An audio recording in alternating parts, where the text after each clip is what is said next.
तो पता करो ना, पता करो कि मुबीन से पता करो कि कहाँ है मेरा बेटा, क्या हुआ है उसे। अगर मेरे कबीर को कुछ हो गया ना तो मैं मर जाऊंगी, मेरा दिल फट जाएगा, मैं जिंदा नहीं बचूंगी। खुदा ना करे मरे आपके दुश्मन। मुबीन को फोन करो ना।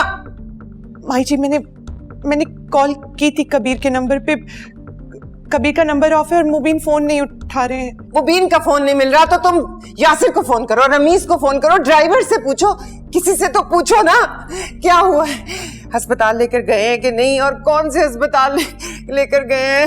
अरे कोई कुछ तो बता दो, कुछ तो बताओ कोई। आप दुआ कीजिए, देखिएगा कबीर भाई सही सलामत अपने कदमों पर चलकर आएंगे। अगर गोली चली है तो फिर गोली लगी भी होगी मेरे मुंह में खाक। या अल्लाह मेरे बेटे को गोली छू कर भी ना गुजरी हो। परेशान ना हो आप दुआ कीजिए बस। पानी पी लें आप। काची इनको बता देना कि कबीर को तो कुछ नहीं हुआ है, उसको तो गोली लगी ही नहीं है। चुप हो जाओ, चुप हो जाओ। तुम्हें पता है ना मुझे इनको रोता देखकर कितनी खुशी हो रही है। पहली दफा तो इस तरह रोता हुआ देख रही हूँ, मुझे कितना रुलाया है इन्होंने। ऐसा नहीं करें, बता दे। तुम्हें तो पता है ना कबीर को कुछ नहीं हुआ। वो जिंदा है और उसके आने के बाद ये सोचो कि तुम्हें क्या करना है, बजाय इसके अभी उनके लिए दुखी हो रही हूँ। सज्जी चीनी नमक का पानी ले आओ ना। जी देख रही हूँ इतनी तबीयत खराब हो रही है और खड़ी खड़ी यहीं खड़ी हो, रो क्यों रही हैं आप? रोई तो नहीं ना, ऐसे तो और तबीयत खराब होगी, सब ठीक हो जाएगा। तो तुम यही चाहती हो ना, यही तो चाहती हो कि मैं रो रो के मर जाऊं ताकि तुम अपनी मनमानी कर सको। ये तुम ही हो जिसने मुझे बद्दुआ दी है, तुमने मेरे घर को बर्बाद करने की बद्दुआ की है। मैं ऐसा क्यों चाहूंगी माई जी? मैं ऐसा क्यों चाहूंगी? एक कबीर ही तो है जो मेरे इस घर में ख्याल रखता है, मुझे समझता है, मैं कभी ऐसा सोच भी नहीं सकती। आप ऐसा क्यों कह रही हैं?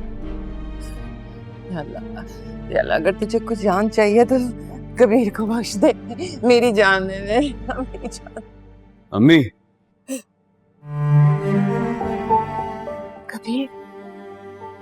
कबीर मेरी जान। क्या हुआ? कहाँ चोट लगी? दिखाओ मुझे। बिल्कुल ठीक हूँ, आपके सामने हूँ। और आप ही क्या कह रही थी अभी? कबीर की जगह मेरी जान ले ले अल्लाह ताला। आप मुझसे वादा करें आप ऐसा कभी नहीं कहेंगे। खुदा न खास्ता आपको कुछ हो गया तो मैं कैसे जीऊंगा? आइंदा नहीं कहेंगे आप ये सब कुछ। बैठिए यहाँ पे। क्या ये सच है? आसमां ने तुम पर गोली चलाई? अब ये दुश्मन के ठिकाने जाएगा तो दुश्मन भी तो उसको ठिकाने लगाने की कोशिश करेगा ना।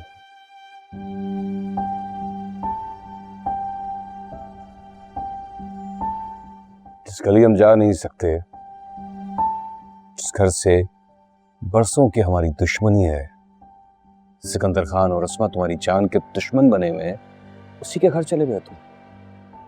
ये मैं क्या सुन रही हूँ? आप ठीक सुन रही है। तुम उनके घर गए थे? क्यों? बुलाया था मुझे सिकंदर ने। उसने बुलाया और तुम चले गए? मुबीन जो गया था उसी की ज़बानी सुने, मेरी तो सुनता नहीं है, अपने ही करेगा। सिकंदर को मदद चाहिए थी इसलिए गया था। और तुम मदद करने चले गए? पहले उसे इतना बड़ा ठेका दे दिया और अब मदद करने पहुंच गए। ये हो क्या रहा है? उसने मदद के नाम पर अपनी असलियत दिखा दी।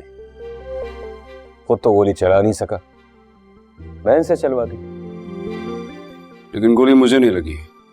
फिर किसको लगी? रिया को। रिया मेरे सामने आ गई थी।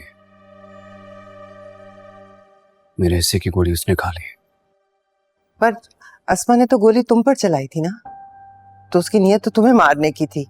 अब कोई सामने आ गया तो मुबीन तुम आसमा पर केस करो, वो इसकी जान की दुश्मन है। तुम पुलिस के हवाले करो आसमा को। मैं गया था पुलिस स्टेशन, लेकिन कबीर ने केस वापस ले लिया। उसने गोली चलाई है तुम पर? जी जो कि रिया को लगी। पर अगर रिया सामने नहीं आती तो गोली तुम्ही को लगती ना, तुम्हें कुछ भी हो सकता था। लेकिन गोली मुझे नहीं लगी, मैं आपके सामने हूं, बिल्कुल ठीक हूं। अगर मर जाता तो आप केस कर सकती थी। आसमा तुम्हें अपने बाप का कातिल समझती है, उसने तुम्हें आज तक माफ नहीं किया। उसका दिल छोटा है, मेरा बड़ा है, मैं माफ कर सकता हूं। कबीर तुम क्या हो? जानते बूझते हुए भी तुम दुश्मन के घर कैसे जा सकते हो? पता नहीं, शायद पागल हो गया हूं मैं, या फिर यूं कहूं कि आशिक।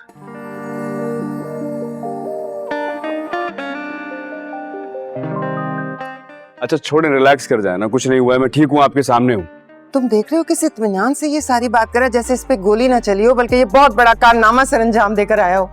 इसे तो ना कोई डर है ना कोई खौफ है। अरे डरे मेरे दुश्मन। मैं थोड़ा रेस्ट करूंगा।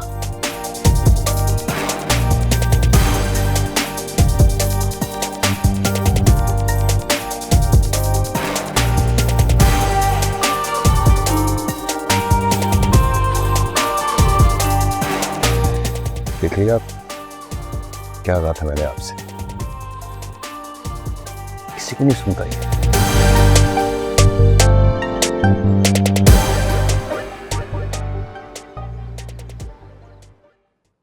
बाजी कबीर के अंदाज से साफ जाहिर हो रहा था, उसने जिस तरह से रिया का नाम लिया वो उसी से मोहब्बत करता है,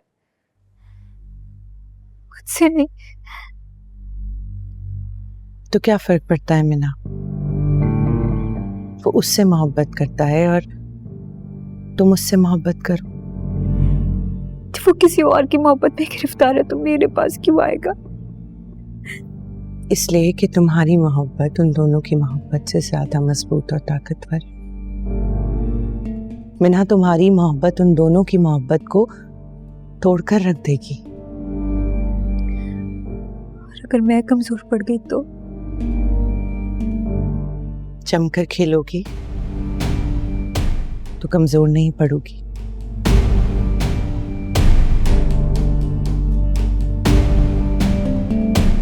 मीना, चाहे मजबूरी से या दिल से, ये खेल तो तुम्हें खेलना ही होगा। कबीर को हासिल करने के सिवा तुम्हारे पास कोई और रास्ता नहीं है।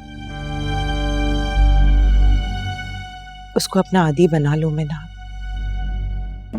उसके इतने करीब हो जाओ कि वो तुमसे मोहब्बत करने पर मजबूर हो जाए।